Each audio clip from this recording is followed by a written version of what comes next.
Hello, everyone. My name is Ole Kagan, and I'm the Community Engagement Coordinator with LA County Library.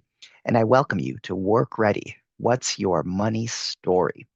Before we get going with today's event, I'll take care of some housekeeping, do the land acknowledgement, and tell you a little bit about the Work Ready program. So if you can hear me and see the slide on the screen, then you're good to go. However, if you're having trouble hearing me or seeing the slide on the screen, let me know in the chat and I will do my best to assist. If you'd like to listen to this presentation on the phone, you can do that by calling 1-669-900-6833 and using the access code 836-6753.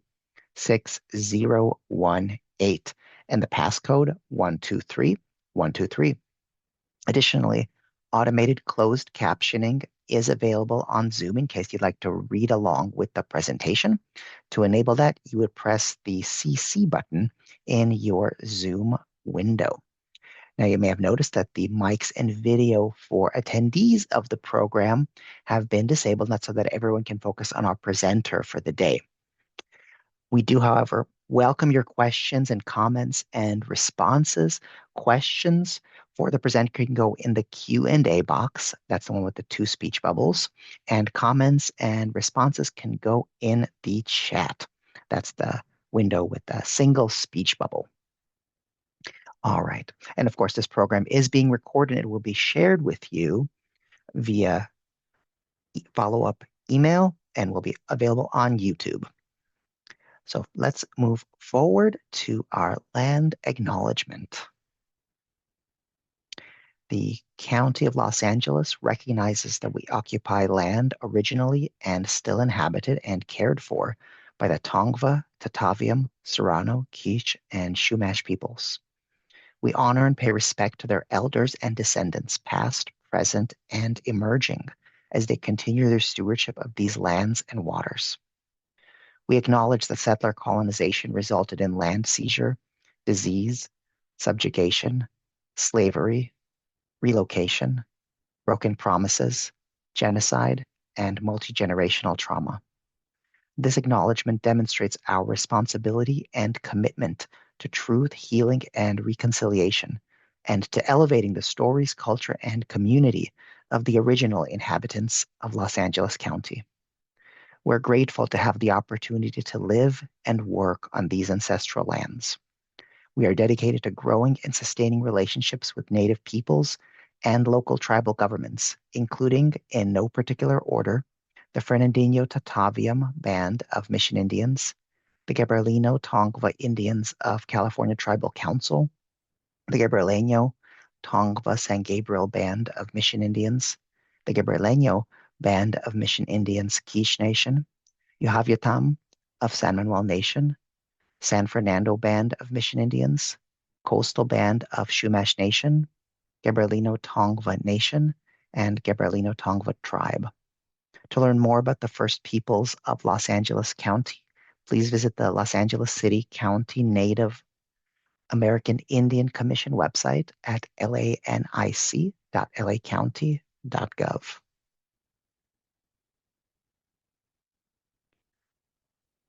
All right. And now, before we start our program, I'm just going to give you a little rundown of what the Work Ready program is and tell you what we have coming up in the future. Work Ready started in December of 2020 with the purpose of connecting folks, closing the digital divide for job seekers by lending laptops and Wi-Fi hotspots out of 27 library locations and presenting virtual events just like this one on a range of work-related topics, from the basics to career deep dives and beyond, to help people get a job, improve their work situation, and plan a more sustainable career path. To see over 100 of our past events, you can head over to the Work and Career playlist on our YouTube channel, which I'm going to post in the chat and will also be in the follow-up email. And if you're interested in what we have coming up next, our next program will be on Tuesday, July 7th at 11 a.m., and it will be Work Ready, Common Resume Questions. It's one of our bread and butter programs. We're going to help folks with any resume questions that you might have and talk the resume basics and beyond. And of course, that is absolutely free, just like all of our programs. And I just posted a link for you to sign up, and that will also be recorded. So if you can't make it on July 7th, you can always sign up and then just get the follow-up email and watch it afterward on YouTube. And that's the case with many of our programs. And if you're interested in more programs, both in person and virtual, you can go to lacountylibrary.org and click on events right in the middle of the screen, and it'll give you our entire calendar for all ages, kids, teens, adults, and older adults at any of our 86 library locations and here virtually. All right. And now it is time to get our program started. Our speaker today is Arianna Dela Rosa, who is a holistic career and empowerment coach for first generation and BIPOC professionals. Through Empower First coaching, she helps clients build careers that honor their values and identity, advocate for themselves at work, and step into leadership without abandoning who they are. She has coached over 100 clients and is a certified facilitator in the trauma of money method, which is what will guide her talk through our money stories today.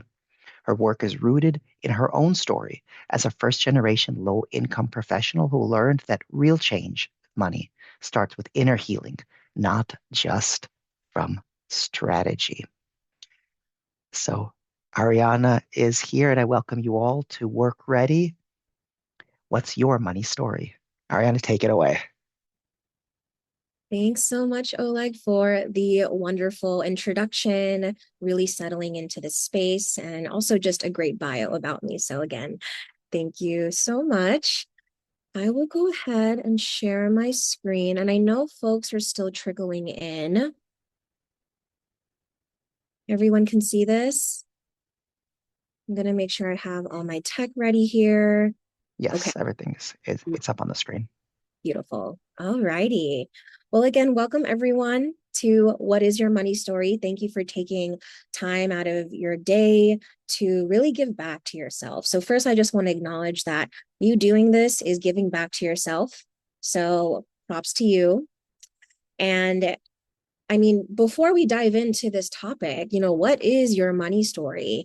Which I hope will surprise all of you in the best way possible, because we're going to get really deep with money here. We're not going surface level, we're going deep with money. So I just want to ask an icebreaker question to really set the stage. And the question is, when you think of money, what is the first feeling, the first emotion that comes up? So again, when you think of money, what is the first feeling or emotion? I'm sure you might be feeling a lot of things, but I'm just curious, what is the first feeling or emotion? And then also, I really encourage using the chat because the chat will essentially guide how engaging this workshop will be, which will actually be very engaging. So if you're here today being and able to participate in the chat, that's awesome. If you are listening in, then I know you can't participate in the chat, but I hope that you can at least answer these questions in your head. And if you are watching the recording of this, like feel free to still engage in your own way. So I'm going to take some time to read through the chat. Also, something really big for me is safety. So as I read the chat, I'll be reading your answers, but I will not be reading your name. So if that helps you feel more safe to participate, I welcome that. And just some initial answers of how money makes you feel, or what's the first emotion that comes up related to money. Okay, panic, dread, scarcity, LOL, couple of fear, another panic, stress, anxiety, pressure in my chest, anxiety, need to save, makes me think of the responsibilities I have. Feels like a friend that doesn't quite trust me yet, but wants to. Anxiety, what bills to pay first? What are my needs? Can I pay my bills? Dread, empowering. Okay. Overwhelm, fear, just of reach, requiring self-suffering or harming people. Wanting security, but noticing no amount of savings, no particular job will provide the type of security I want. Okay. Okay. So again, just seeing some really common themes here around like fear, panic, anxiety, scarcity. That being said, y'all are in the right place today. Because if there's someone who knows and is very intimate with those feelings around money, it is certainly me. And you'll get to see that as we go throughout the presentation today. So continue to put your thoughts in the chat as we go. It's really great to see. Okay. So again, the topic today is what is your money story? And of course, since this is part of the Work Ready program, we're going to be talking about in relation to how that impacts your career. I know Oleg did a really great bio of me, but I'm going to share a little bit more about myself. Again, my name is Arianna Dela Rosa. I am a career empowerment coach. I am the founder of Empower First Coaching. And really, my mission is to uplift first generation and BIPOC professionals in their career through inner work and empowerment. So for folks who do not know, being first generation, like can mean many things. It can mean you are the first in your family to go to college. It can mean you are an immigrant yourself, or you are a child of immigrants. And BIPOC means Black, Indigenous, and people of color. So the reason why I work with this community is because as someone who, one, identifies with these identities. And then also, two, someone who used to work in HR. I used to hire people, I used to recruit people, I used to onboard people. And even though helping people felt empowering, I saw how systemically it still wasn't serving my community. So I wanted to start my own business where I would kind of connect the gaps and share my knowledge of career development to the community I care about the most and who need it the most. And I'm really proud. I've coached actually over 200 clients to pursue fulfilling careers, align with opportunities that honor their values and identity, advocate for themselves in the workplace, and even start something of their own. Like if they want to start a business, if they want to start an initiative in the workplace. So anything and all things related to career, I love coaching on that through the lens of what it means to empower the first generation and BIPOC identity. And I also I know this session is open to anyone and everyone. I share more of my bio so you understand the lens that I'm coming from and how that informs my work. I am also a certified facilitator in the trauma of money method, which again is what's going to ground our workshop and session today. And essentially the trauma of money method is means I am certified to hold space, process, and make meaning out of the trauma and the stories we have around money. And as someone who is a career coach for the first gen and BIPOC community, I knew I for sure wanted to be certified in this because money stories and money trauma in our communities is very real. And unpacking my own money trauma is what led me to the business career and life I have now. There are a couple of community agreements I want to share to make sure that this session is as impactful as possible. And the first one is just a disclaimer, understand that this session is neither money advice nor therapy. So I am not a financial advisor and I am not a therapist, but really the session is giving you some education, tools, and frameworks so you can learn how to feel empowered by money through a trauma-informed lens. So I'm somewhere in that sweet middle where, again, not necessarily financial advice, not necessarily therapy, but somewhere in the middle where I am giving education on money empowerment. The next agreement is to show up as brave as you have the capacity for. So if you do feel called to share in the chat, if that's what bravery means to you today, I welcome that. Or if bravery means just showing up and listening, I welcome that too. The next one is a reminder that we are in a collaborative space and we all come from different backgrounds, different knowledge. And I actually don't really like the word expert because I don't want to put that pressure on a single person, but rather we get to learn because we are in a collaborative space where I learn from you all as you're sharing your thoughts and insights in the chat. And you learn from me based on where I'm coming from. And then lastly, hold compassion for those in the space. So compassion for me, compassion for Oleg, compassion for yourself, for those attending today, because in case that there are things that I share in this presentation that may bring up emotions. Maybe if you need a moment to like grab some water, take space for yourself, then you're more than welcome to do that.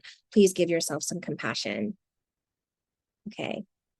So now, given those community agreements, let me just see in the chat if this resonates with you, if this is good, like feel free to put like a heart emoji or just something to let me know that this sounds good to everyone.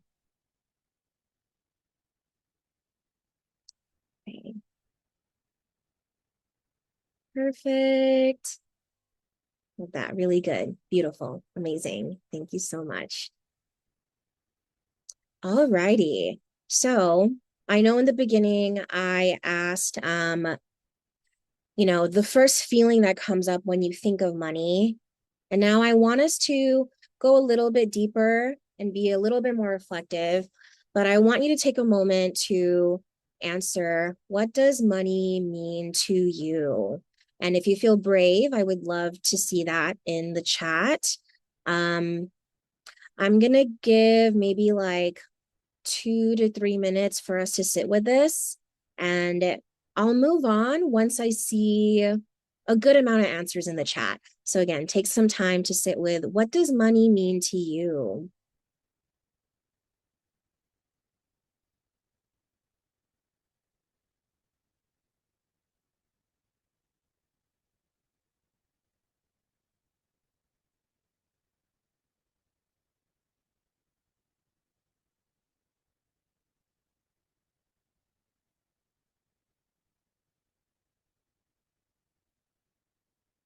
Okay, I see security, lots of freedom.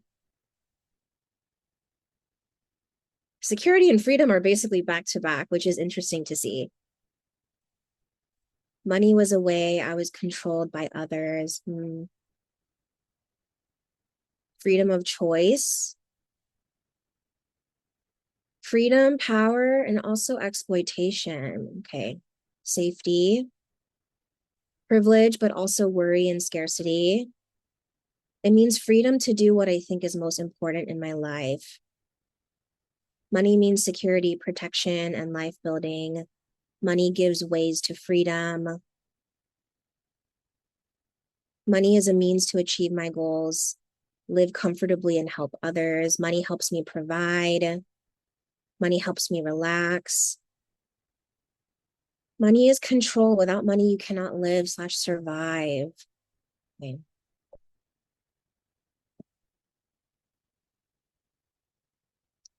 Money gives me the ease and ability to go through physical recovery from injury and not having to worry about making rent, paying for a specialist, wondering if I will have enough food and rest/good sleep. Yeah, absolutely valid. Money means opportunity, flexibility, autonomy, joy, play, creativity, service, community, provision, and ease. Okay. Some really good answers, y'all. I love the diversity of answers. And the diversity of answers like affirms a couple of things. It affirms that money is deeply personal, which means like, sure, money can mean something to you, like similar as it does to some folks, but other people will have a different definition of what money means to them. There are different emotions that come with money, whether it's related to fear and scarcity or even empowerment. Money can even be healing too. Um, the diversity of answers means that we all have our own money story. So, again, I love that folks are sharing these answers because this will prime us to really understand what is our money story. Because understanding your money story, the roots of it, is, I believe, is the first step to financial empowerment and financial freedom. But we have to take our past with us and really learn where it all started. And being informed in the trauma of money method, I cannot talk about money if I do not define trauma first, because I will be using the term money trauma a lot. So first I want to define what trauma is. And really, it's the lasting emotional response resulting from a distressing event. And the thing about this is it's not really about like how big or intense the event is. It's more so the reaction to our nervous system. And I really want to make that clear because I've met some folks who feel like what they went through was not traumatic because it was not big enough. However, they talk about this experience in a traumatic way. So they're invalidating that they're experiencing trauma. And that's not what we want to do. We do not want to invalidate what we feel. We want to validate that trauma can exist, like no matter what the event is. It's just that there is something about it that caused a lasting emotional response. So essentially, when you put money and trauma together, money trauma, it essentially means the long-lasting emotional response that you have from a distressing event related to money. And money trauma can come from also different types of trauma. So there's generational trauma. This is the trauma that's been passed down by our family, by our ancestors, by epigenetics.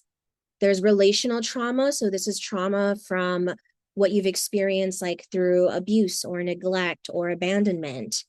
And then there's societal trauma, which is truthfully the impact that we all collectively feel from our current systems, from capitalism, from societal pressure. So with that said, there is going to be a degree of money trauma that we all potentially experience. And this also means for historically marginalized individuals, so those who are people of color, immigrants, women, LGBTQ plus, etc., money is not just about numbers. It really holds stories of survival, holds stories of family expectations, cultural weight. So when you all shared your answers, again, ranging from like fear and anxiety to even like freedom and empowerment, like that answer comes from a story that we have. I'm going to check the chat real quick just to see. Someone shared a thought coming to mind, relational trauma that affects your money situation because it happens at your work. Yes. Money is the constraint on what boundaries we can uphold. Yes. Yes, you can absolutely experience relational and societal trauma from the workplace. So again, see this as a way to validate like what you're experiencing. Like for me, as an example, like generational trauma, being someone who's a child of immigrants and my parents really not having anything coming here and even not having much when they were in the Philippines, a lot of their beliefs and their feelings about money, which is like anxiety, was passed down to me. And then relational trauma, or I guess for me, more so societal trauma in terms of like how the world like gives access to people who look like me. And I also want us to understand systems. And this statement here, initially when I heard it, I felt like a tightness in my chest because I'm like, there's no way. Money is definitely the problem. But it's really understanding that money itself is not the issue. Money gets to be neutral. A piece of paper, neutral. A number you see, neutral. Your credit card, your debit card, neutral. We can see it as a neutral resource.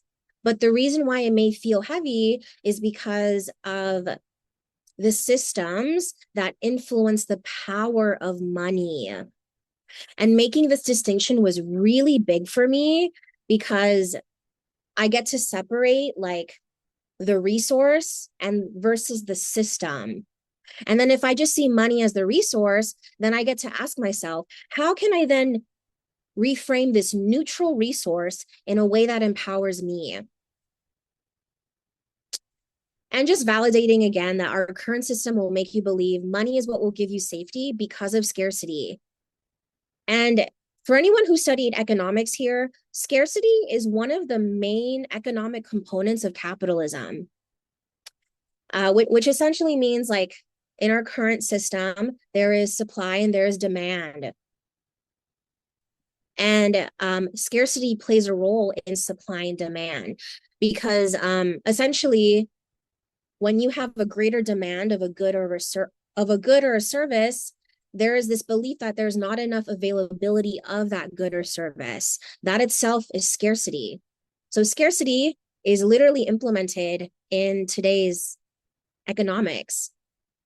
And me learning that and really separating money as the neutral resource versus these systems that we are in that influence money gave me a little bit more ease and curiosity on like, okay, based on that, what can I control? Okay, so I know I shared some theories and some data, but I'm going to get into some story time. This is where I feel like a lot of learnings will happen in this space because as I share my story, I want to ask y'all some reflection questions and see if you resonate with my story or maybe something else comes up for you. And I'm going to share a story time about my relationship with money, starting from the beginning up to where I am right now. And the first story around money is really thinking that, oh, I am the investment account. So again, I grew up first generation and low income. But when I was young, I didn't really think that that was a problem. I grew up in a part of LA where everyone was first generation, everyone was low income. So like I didn't necessarily think I was poor. I just thought we were resourceful. And actually, even though I didn't have money, I was still able to go to a private Catholic school. And it's because my dad worked handyman jobs. And one of his clients as a handyman was actually the private Catholic school. So because of that, we were able to get in at a discounted rate. And my parents felt secure knowing I was getting a good education in a good school because my dad was resourceful. And yet, even though we were resourceful, my parents still pushed me like to make sure I find a money making job. So they still gave me what I needed. We still lived comfortably because we were resourceful, but they kept telling me, when you grow up, make a money making job. And at that time, I didn't really know what that even meant. Um, but this was the part of my journey where I started to internalize, oh, I am the return on investment. So my parents are investing in me so I can give back to them. And now a reflection question I want to ask you all is what survival messages around money were passed down in your family, whether spoken or unspoken? So I'm going to give a moment for us to sit with this and I will move forward once I see a good amount of answers in the chat.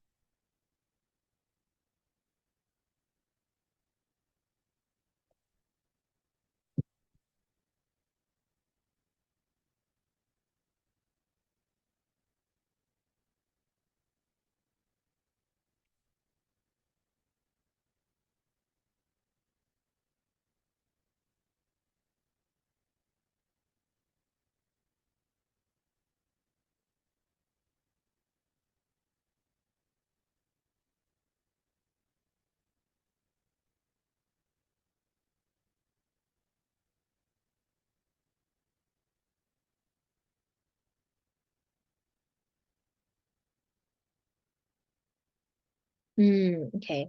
Always be frugal. Don't waste money. You can outrun your debts. Patriarch had all the money and all the control. Matriarch was trapped, no money, no control. I resonate with that personally. Yes, I know that's a big cultural um, money survival story. There's not enough. Don't spend so much. Save, save, save. Don't be reckless. My mom grew up very poor. Her father came from a lot of wealth and lost it all. He was always viewed as a massive failure in my family, and the message was always do not be like him. Mm. Always have multiple streams of income. I need to do well financially to have the things my parents didn't have or couldn't provide for me. Money is not limitless, and you should save as much as you can when you have it. Everything we're going to need once we left the nest was going to take a constant supply of money. So we needed to look for a life path that would accommodate. Yeah. Mm-hmm. Money buys peace of mind and freedom, especially as a woman. Having your own money is important to get out of bad relationships. Okay. Definitely keep the answers coming. I love this. And even if I don't read your answers, like I hope that y'all save your answers because these are going to be good things for you to continue to reflect on and remember as you continue to unpack your own money story. But so far, I am seeing a lot of themes around like safety, um, but not only safety, also like harmful, oppressive rules that do not have to apply to us anymore. Mm-hmm. Okay, love that. Love the participation here. Okay, so we're going to move on to the next part of my journey. And this was when I finally graduated high school and I was going to go to college. Again, college being first generation. Like I said, I grew up not really thinking about like our financial situation. If anything, it was kind of cool because FAFSA really pulled through for me. Was able to like get free reduced lunch, get some really again, we were just resourceful. But it was when I went to college where the disparity really hit. And I realized that, oh, not everyone had to be resourceful the same way I was. Not everyone had to struggle. And I was getting both grants and loans from FAFSA.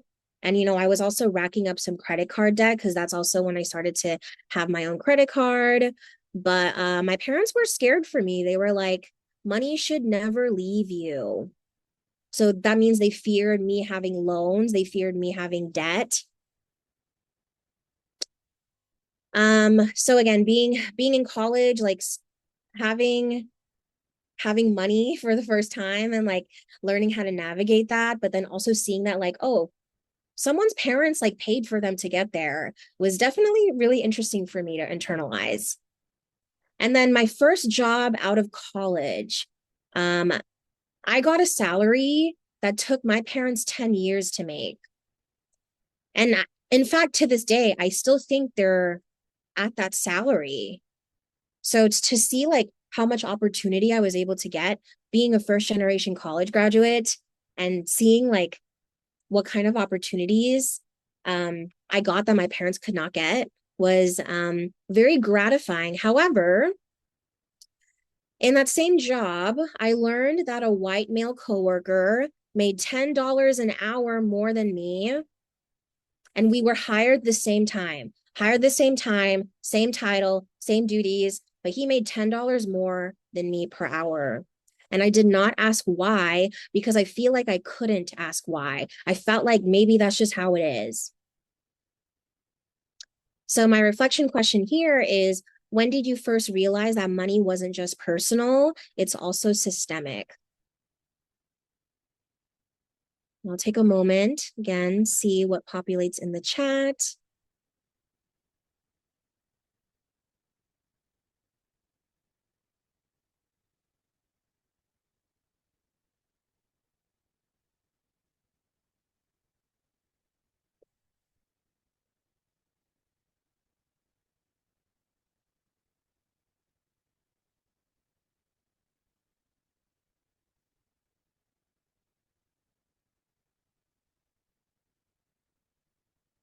Ooh, someone shared watching Hey Berna on Instagram a couple years ago.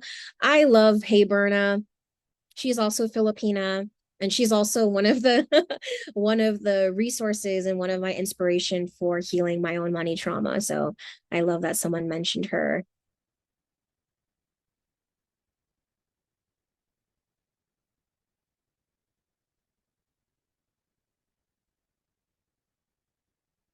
Ooh, someone shared that they were in high school and a kid's family was giving out iPads as party favors. Wow. Yeah. That would have been quite um I guess shocking or dysregulating for me because I would even feel bad for taking that. Um someone shared, yeah, first full-time job was eye-opening. Men who were married or had families somehow had the privilege of higher salaries.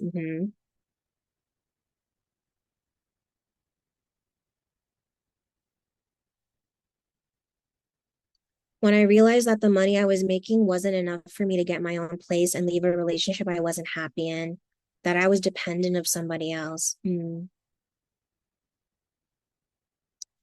Watching slash hearing news about how large systems like government or insurance spend waste money or waste millions, billions in ways that didn't seem to help anyone. Yeah, preach that.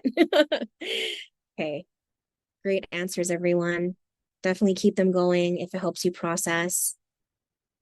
Well, moving on to the next part of my story. So again, leaving college, getting my job, and recognizing people made more money than me. But I also realized that I didn't talk about money with anyone. So many of my friends, so again, if my family was scared to talk about money, I couldn't even go to my friends because many of them who are first generation, who are also people of color, who are also low income, also women, we didn't talk about money either. We lacked the language, safety, and permission to talk about money. And like talking about this with my parents made them scared. So I was scared for myself. And whenever I think about money and like thinking about building wealth, the first biased image I have in my head is not even me. The image I have is a powerful man wearing a suit in finance. And I'm like, I feel like this is the image that many people have as it relates to money. And I think a couple of y'all did answer this in the previous questions, but I also wanted to share this next question. Who did you learn was allowed to talk about money and who wasn't? So, again, giving some time to answer this question.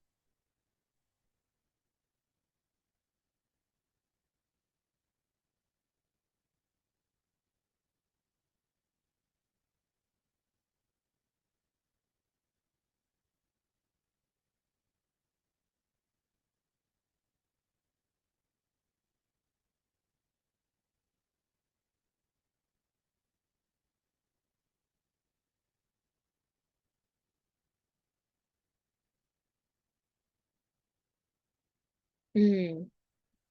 Someone shared it was kind of the understanding that no one was supposed to talk about money except for my dad. Yes.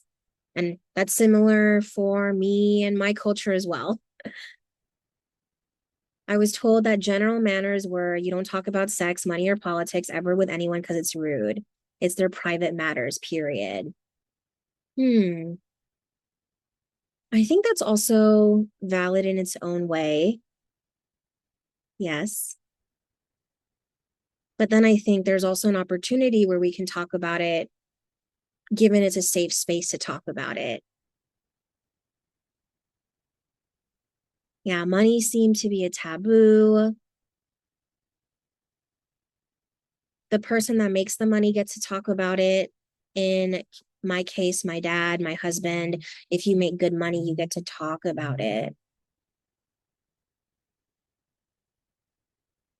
Yeah, culturally unpolite to talk about money. Yes.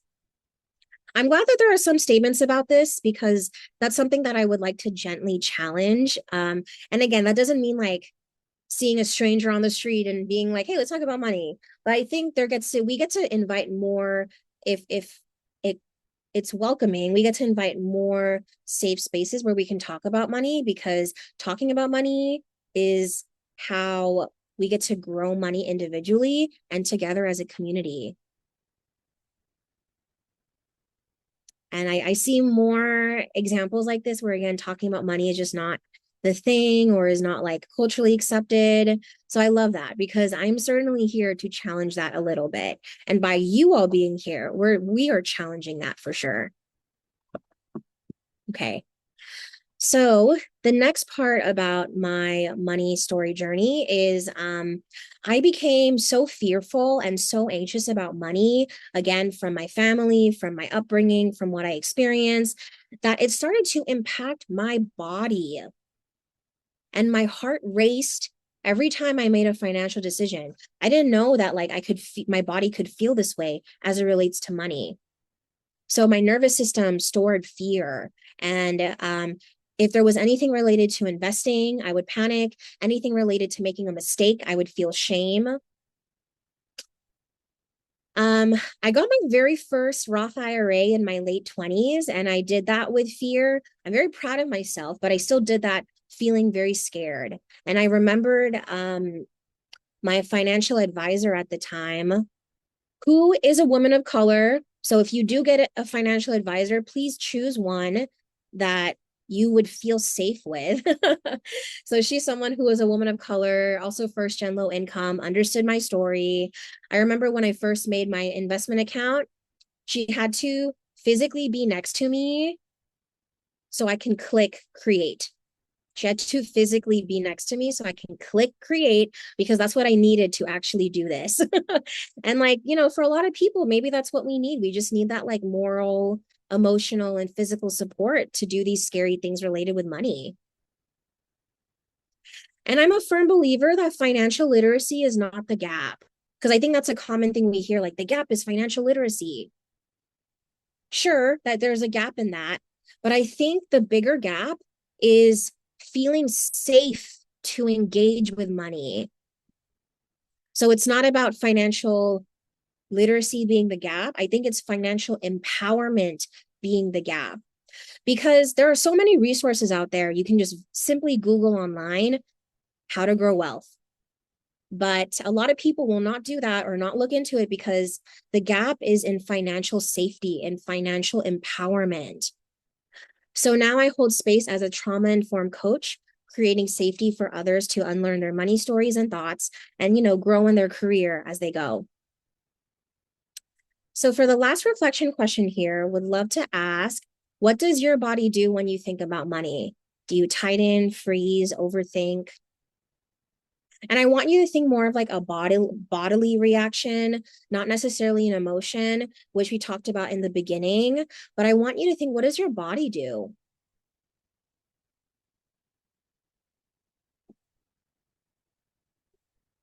Yes, freeze, nausea, tightness in chest, stomach clenches, shoulders tense up, super avoidant, jaws locked, teeth clench, shut down. Cold, still waiting on the Holy Spirit to lead. My body gets so tense and I could crush coal into diamonds. Yes, avoid. As I'm reading this out loud, especially to those who are listening, like, again, I hope this validates that, like, you are not alone if you feel like similarly making a financial decision makes you feel your body feel this way. When your body is in this way, there is no way you're going to make a smart financial decision when your body is in this way. So making financial decisions is about having your body be neutral and grounded. And I hope that I can at least introduce a little bit of that in the next upcoming slides. So thank you all again for participating and hearing more of my story. And I want to share this affirmation here that money trauma is a layered lived experience. You are allowed to build safety, literacy, and leadership with money on your own terms, which means like, doesn't matter about the timing. Don't compare your timing with other people. Your timing is going to be based on how you are taking care of your money story and your money trauma. And part of healing that is being able to talk about money. So let's talk about money in ways that empower, not shame. This is my personal belief, but I believe personally, like, we don't talk about money in our culture, because if we talked about money in our culture, like, imagine the opportunities we could get as a community. Imagine, like, the ways we can actually support each other instead of put each other down or shame each other. But I don't think a lot of places are ready to have that conversation. And I'm glad again that a lot of you are here today so that we can start talking about money in a way that's safe, that's empowering. Now we're going to lean towards the more, I guess, tangible, technical side of this session, which is like understanding your own money story and what you can start to do about it. So, with understanding your money story, there are 4 different types of stories. As I go through the 4 different types of stories, feel free to put in the chat if you resonate with it. I don't think I'll have time to read through the answers, but again, just for your own processing, if you resonate with a story, feel free to put it in the chat. But the first story is related to money status, the money status story.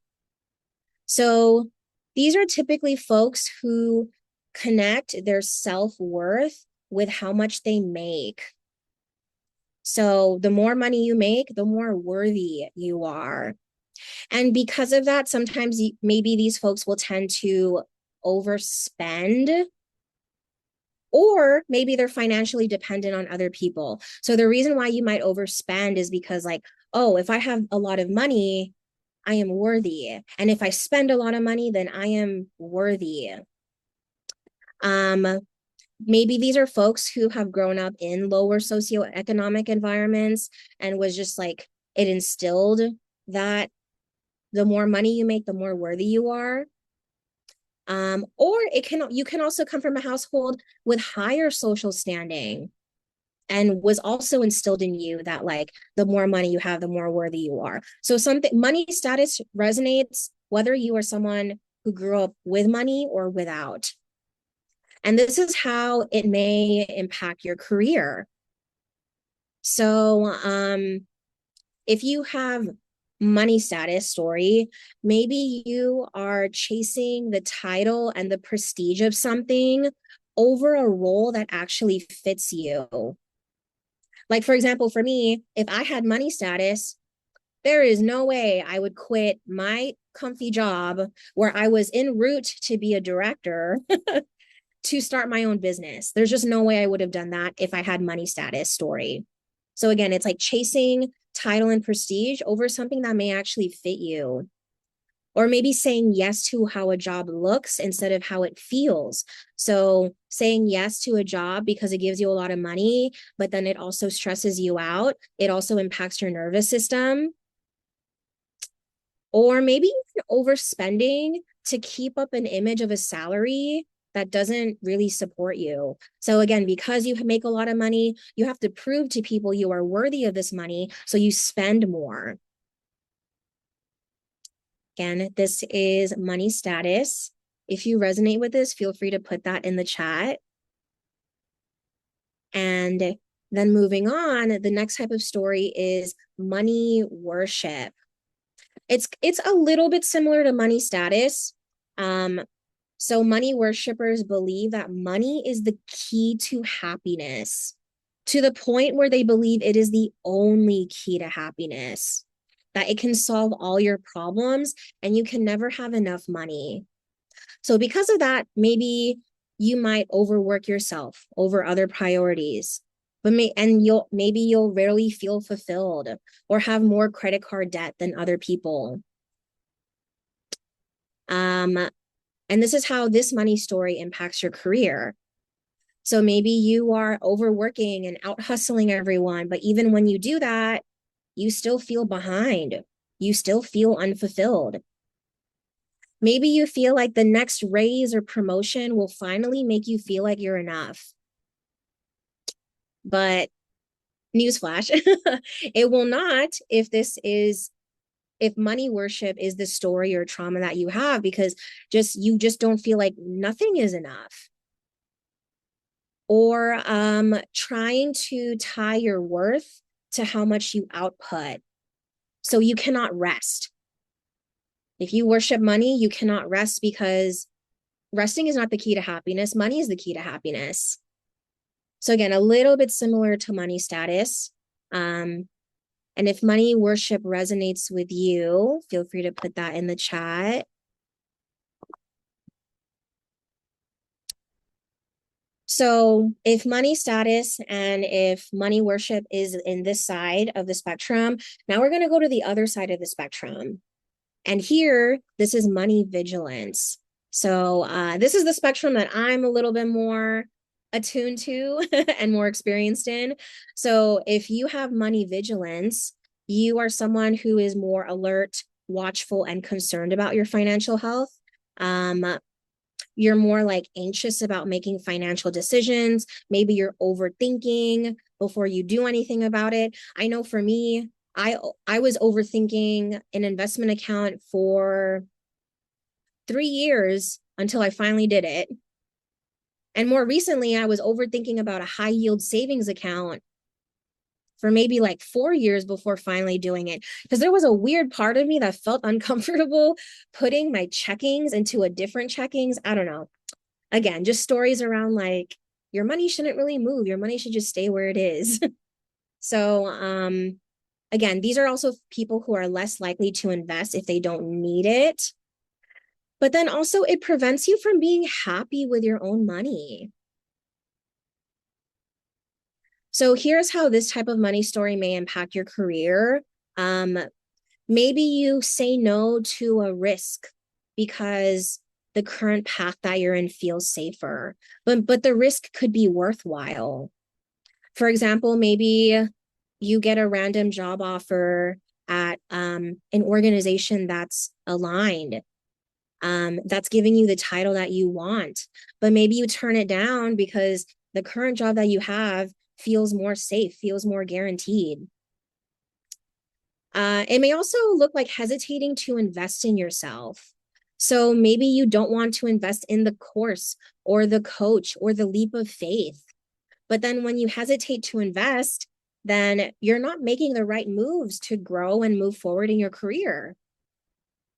Or maybe you just stay put in the same place that you're in, even though you've outgrown it, because the cost of leaving it feels heavier than staying. Even though the reality is you pay a much bigger price staying in a role that you've outgrown than leaving to do something new. And if money vigilance is your story, feel free to put that in the chat.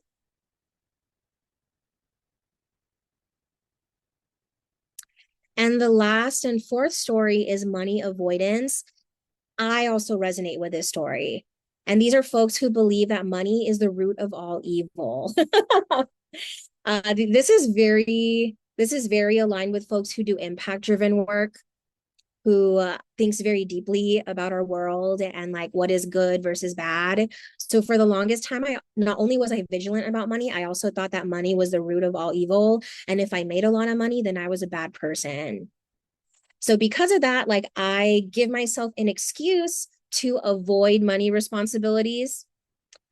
I give myself an excuse to not learn about financial literacy, and I give myself an excuse to not budget because I'm like, why would I want to do that anyways if money is the root of all evil? And but in the reality, I was like, I was scared. I was just scared to really like what does it mean for me being first generation, taking on money, being empowered by money? That feels heavy to me. So I would rather just avoid it and just believe it's the root of all evil. And then here's how this type of money story impacts your career. If you have your own business, maybe you're undercharging your services. I definitely did when I started. Or when you're going into a job, maybe you don't negotiate your salary. That's exactly what I did not do. I did not negotiate my salary in my first job when, again, my white male counterpart made $10 per hour or $10 more per hour than me. I would just avoid anything related to numbers. Like I would not look at my bank account. I would not look at my credit card debt because even just seeing numbers would trigger me. And maybe it might make you like stay small in your current role because asking for more money, asking for a better opportunity feels wrong. I saw the chat popping off during this money avoidance story. So I wonder if this is what resonates with folks the most here. Money avoidance, yes. Okay, avoidance for sure. Yeah. So no, you are not alone, and that you can have like you can have one, two, you can have all of these in your own way, but I think it's really good to understand like what is your money story so we can at least get to the root of it and start to unpack it.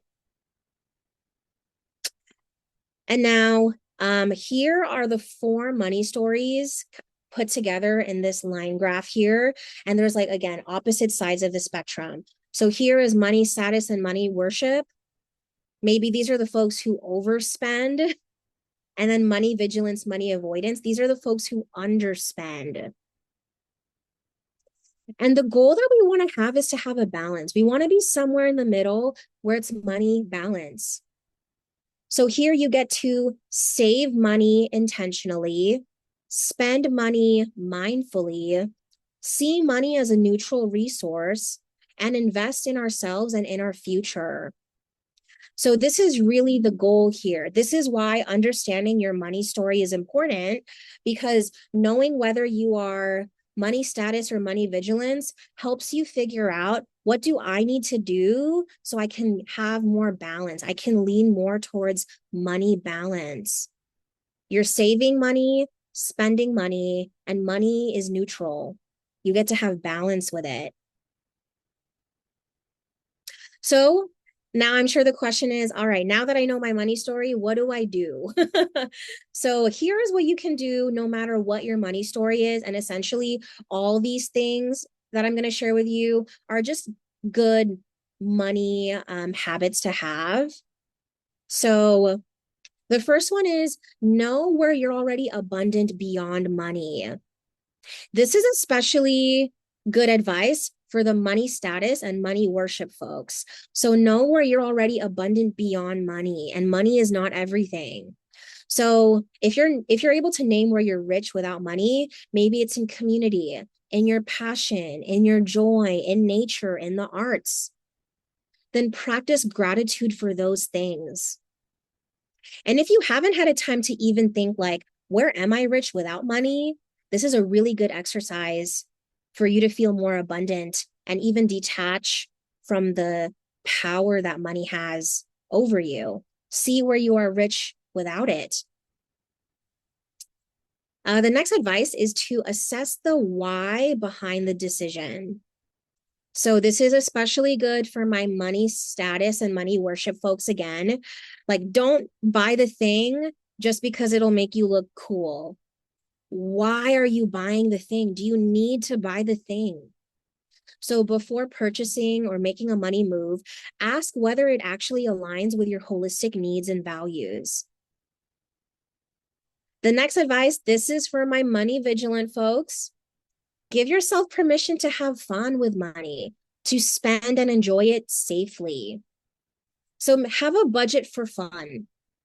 Have a safe to spend experiment. So for me, as an example, like after understanding like what my monthly bills are, my monthly investments, then I have a number that's like, this is safe to spend. Let's say it's like, I don't know, $600, $700. If that is my safe to spend money or amount every month, then I get to use $600 to $700 on anything I want. I can get that nice jewelry no matter how expensive it is, as long as it's within the 600 to 700. I can get that meal for myself. That's your safe to spend money. And then know that you can always check in with a financial advisor to see what is your safe to spend money. And as I mentioned before, if you do want to work with a financial advisor, find one that resonates with your background, resonates with your story, because that'll make you feel a lot more safe when you make money decisions. The next advice is to learn financial literacy one step at a time. and there's no rush to this. So pick one resource and go slow. Someone in the chat mentioned Hey Berna. So check her out on socials. She's an excellent financial, I don't know if I want to call her an advisor, but she's an excellent financial, I guess, advice giver. um, and I think I started really learning about financial literacy through her, and I just focused on that. So take it one step at a time. If it's reading a book, take it one step at a time. You don't need to learn everything right now. The next advice is to build a reframe that you actually believe in. This is really good for my money avoidance, money vigilant folks, but we also want to reframe money as a way that, some folks actually did mention in the chat here, maybe money can also hold freedom, healing, community care. As someone who used to believe money was the root of all evil, I now make more money than any other job gave me. And I do it because I know that when I make money, I give back to my community tenfold. I know that when I make money, I help heal the world. I know that when I make money, it's going to good use. So even saying that out loud, I'm like, oh my God, look how far I've come. Going from money is the root of all evil to now, like, money is what helps me heal myself and the community around me. And the last one, really good for my money worship folks. But donate a small amount to something that's meaningful. If you're going to spend money for status, use that to spend it on something that's meaningful. Maybe every month you put a little something towards, like a cause that aligns with your values, or an experience or a community that aligns with your values. So again, these are the 6 advice that I would share to start moving towards money balance. And essentially, all of these are helpful regardless of what your story is. I want to have some time for Q&A because I know we're going to leave at the 15 mark. But these are just reflection questions that I want you all to sit with. So take some time to journal about this after the session. Where do you see your money story showing up in your career? How does it show up? And what is one commitment you want to take to feel more empowered with money? You now know what the 4 money stories are. I went through 6 different tools and resources for you to gain more money balance. So you have what you need to sit with this and process. And I hope that this presentation, again, gives like at least a first step to understanding more of your money story and being curious about how can I lean towards money balance and money empowerment. And through that, taking it slowly and one step at a time, I will pursue financial freedom. Thank you so much, everyone. We're going to open it to Q&A, but as we do that, I'm going to leave my contact info here. Y'all were such an amazing group. Thank you for engaging with me in the chat. I would love to connect. Here is my QR code here, which will have all of my links, but I also have my website here, my Instagram, my LinkedIn. I will also put my LinkedIn in the chat because actually, I don't know if I can do that. It's okay. I think as long as you scan the QR code, you can find my LinkedIn there, or you can search up my name, Arianna Dela Rosa on LinkedIn. Would love to connect. And now would love to open space for any thoughts, any questions. Okay, great. Glad the QR code works.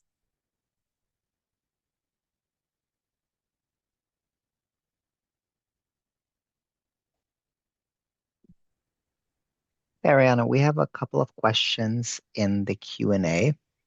The first one, I'm not sure if it's within the scope of this program. The first one, it's how do you stop spending on addictions? Yes. Yeah, I saw that question. Well, thank you for the vulnerability of asking that question. I am not certified to answer that question, but I think that's something that a therapist would probably lean more on. But again, thank you for asking that question.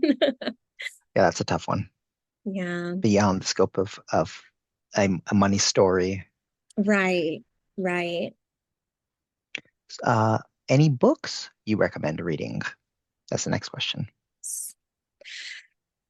So a book that I really recommend is called Finance for the People by Paco de Leon. Let me see if I can write that in the chat. So, oh, I can write in the chat. Okay, Finance for the People by Paco de Leon. Um, the reason why I love this book is because this is also one of the books I like started to help me learn more financial literacy in a way that feels empowering and safe for me. Uh, I believe Paco is queer, child of immigrants, um, financial advisor, and the way that they talk about money is so affirming and so fun. So in that book, you'll actually read a lot of like first steps on how to save, how to budget, how to invest.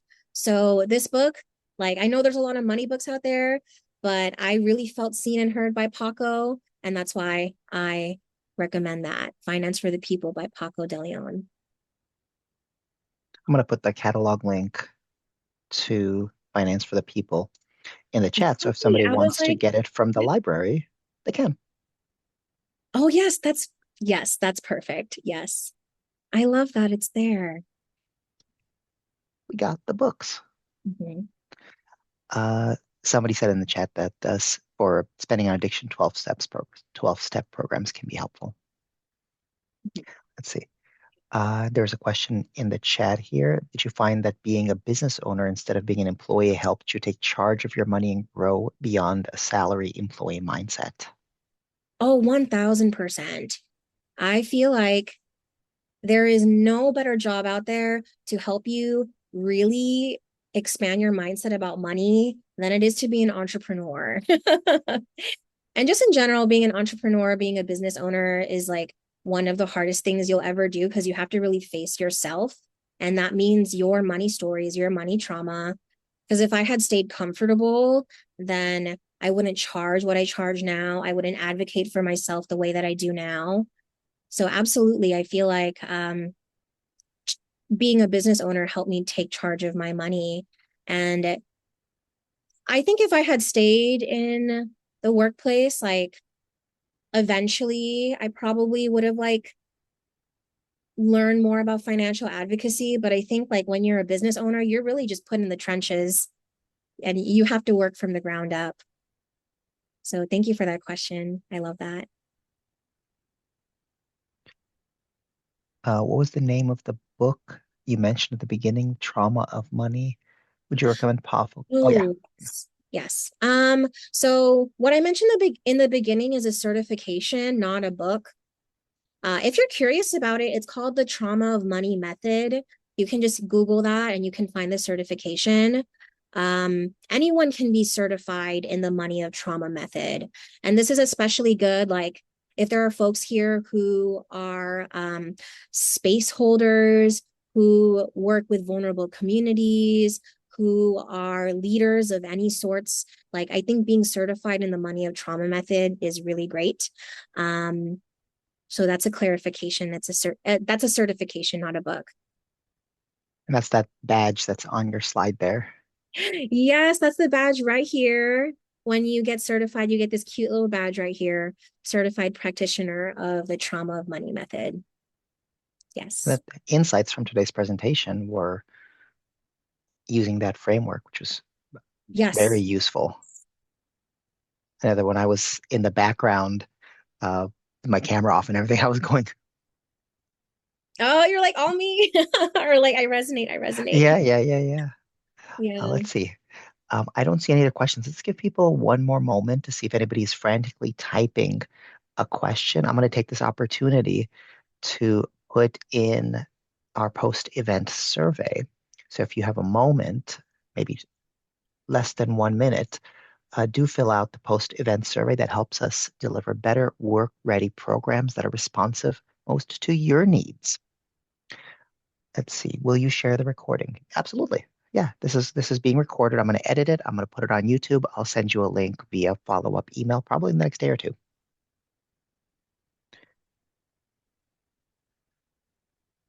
Let's see. Any other questions?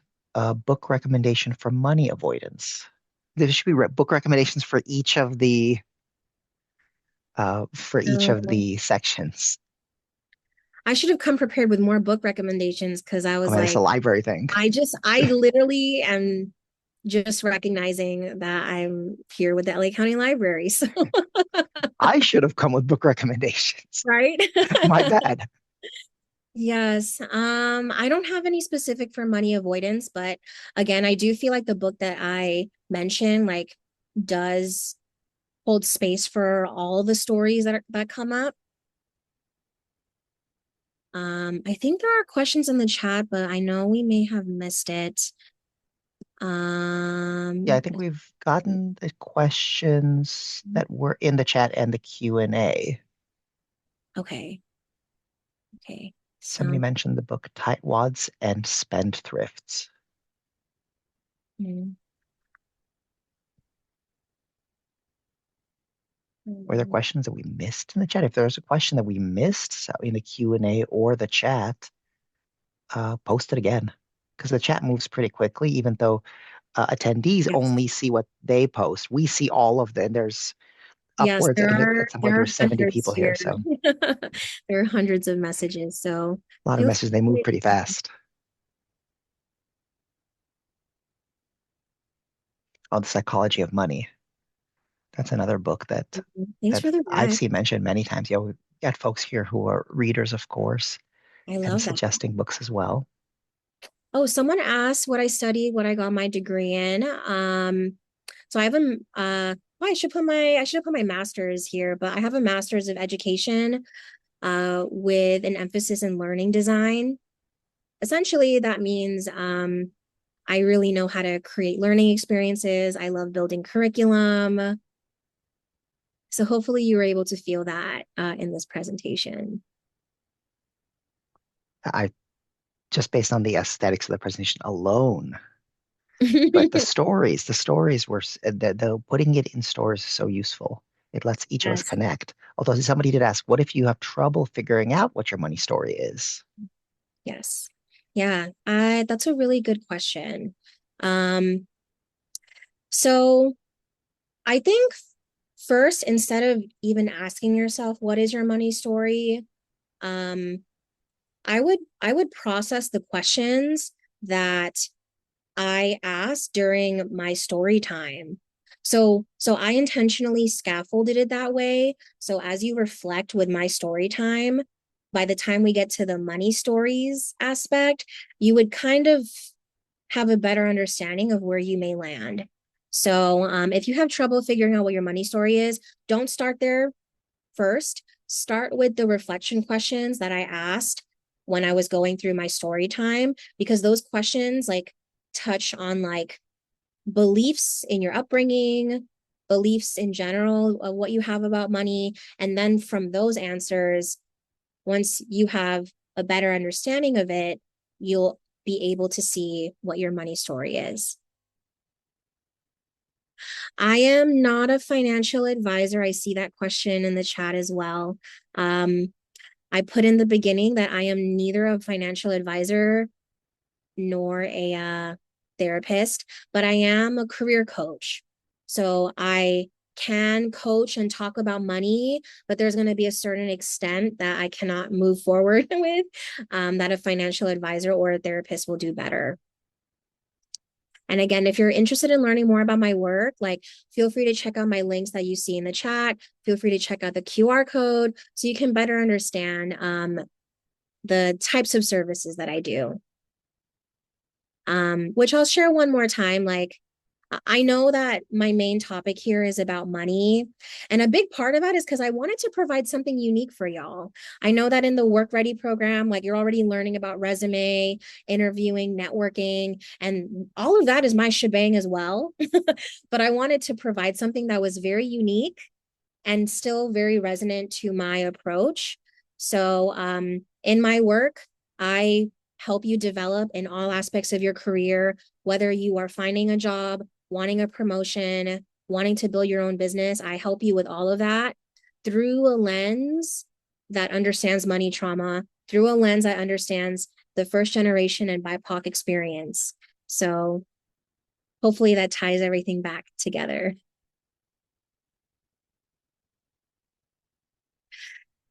Do you have recommendations of books to figure out career paths if we had to pivot suddenly? Yes, actually, I'm ready. I'm prepared for this question. um, I do think this is available in a lot of libraries, but I really like the book What Color is Your Parachute? I'm forgetting who is the author of it, but they make different they update this, I think, every year, every other year, because essentially, What Color is Your Parachute is a book that helps you navigate, your career path, career pivots, career changes, and they're always updating based on like what are the current, I guess, career strategies people are using right now. So I wish I could remember the author, but again, the book is called Yes, yes, thank you for putting in the chat. Richard Nelson Bowles. What color is your parachute?